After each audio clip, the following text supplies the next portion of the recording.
Hey everyone, welcome back to a new section on converting views to subscribers. I hope you've been enjoying this class so far. Please let us know if there's anything you want us to change, update. If there's something that we talked about too quickly, that we didn't talk about at all, let us know. We want to make this the very best YouTube class online, and we can only do it with your help. So please just send us a message if there's anything else you want to know. In this section, we're talking about converting views to subscribers. Again, we're continuing down the long journey of getting more and more traffic to our channel and turning that into a subscriber. So what are we going to be talking about? First of all, why care about subscribers? Really, all we want is views on our videos, right? That's probably not true, and Mike and Lauren are going to teach us about that. We're going to learn about talking to your audience and why that is so important. Consistency, again. Consistency is something you'll hear time and time again in this class. And then Mike and Lauren are going to give us some tips for using end cards, annotations, and outros to better turn views into subscribers. Thanks so much for watching, and I'll pass it over to Mike and Lauren. One of the biggest misconceptions on YouTube is that creators are paid by the number of subscribers that they have, when in fact, you're actually paid for the views, specifically per 1,000 views. So what's the point of subscribers then? Insecurity, fame, attention? Well, obviously, your subscriber represents a real person who is interested in what you have to say and what you're doing. So from a personal perspective, they're the only thing that matters. I would much rather exchange comments with one longtime subscriber than 100 new viewers from a popular blog or magazine, and that's because the subscriber will know our goals, our ambitions, our personality, where we're going, where we've been. We really value their opinion as an outsider looking in. From an analytics perspective, subscribers are important because of their engagement with a video immediately after its release. When a video gets a lot of likes, comments, and views in its first 7 days, YouTube recommends it to other people, which then creates more views, likes, and comments, which means more recommendations. And this is the snowball that we talked about earlier in this course. Your subscribers are very important because they provide that seed of initial success that's a signal to YouTube to keep recommending your video. Of course, you also have to create entertaining and valuable content. Otherwise, YouTube would recommend it, it would get views but no engagement, and then they would just stop recommending it. Something to keep in mind is that although subscribers are important for getting those initial views, they're the least likely group of people to earn you revenue from advertisements. And that's because they're there to watch you, no matter what you're talking about, and they're less likely to click on the ads.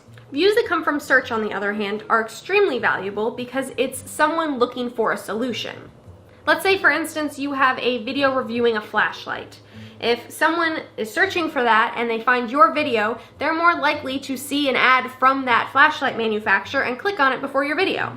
Something to note, although subscribers are less likely to click on your ads, they are more likely to buy merchandise or digital products that you create and sell on your channel. And those are much more profitable in the long run anyway. That's why it's extremely important that you focus both on search and converting new viewers into subscribers. Interaction is what separates YouTube from TV. We'll say that again so it sticks. Interaction is what separates YouTube from TV.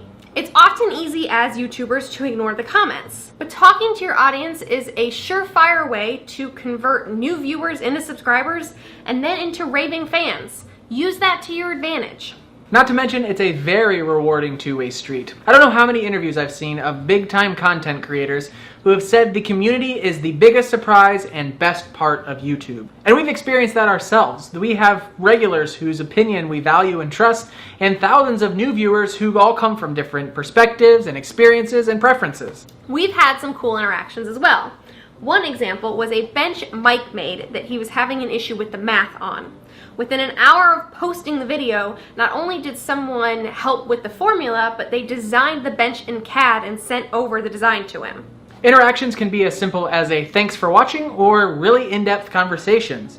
Now, we've made it a point to read every single comment that we get and respond to as many as possible. We're getting about 50 to 100 comments per video these days, so that's a pretty big undertaking, but we think it's important. Our policy with trolls is simple. We just ignore them. We don't censor their comments on our channel, but we also just don't interact with them at all. And that's pretty difficult, especially when you know exactly what to say that would put them in their place. But we found that just laughing it off not only puts an end to the negative comment thread, but it helps us just keep our sanity. If you're a podcaster or a blogger that's used to writing long-form content, you'll quickly find that YouTubers will not stick around very long. Which brings us to the question, how long should my YouTube videos be? And the answer, as short as possible.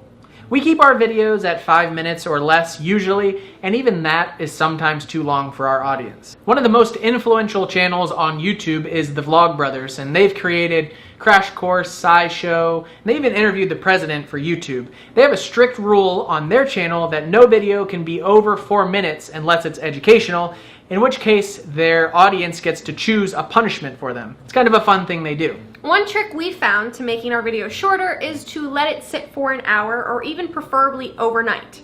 After finishing the video and before posting, close your computer and walk away. After coming back with fresh eyes, you'd be amazed at how much you can easily cut out because you're becoming bored with your own video. When in doubt, cut it out. If you're new on YouTube, a good rule of thumb will probably be to edit your video and then cut it in half. Now that we've been doing it a while, we generally will cut about 20% on our second pass. That's not to say that there aren't successful channels with long-form content. We personally subscribe to several, more than a handful of channels that regularly post more than 30-minute videos. Generally speaking though, if you're creating entertaining content, you should probably keep it short and sweet. If you're creating informative content, you might be able to get away with making them a little bit longer. Even if your topic requires more time to cover though, you'd probably be better off splitting it into 2 or 3 or even 4 parts. Not only do you quadruple your views, but you break up the video into more manageable sessions for the viewer. Our own analytics over the lifetime of our channel confirm that the average view time for our video is, you guessed it, 3.5 minutes.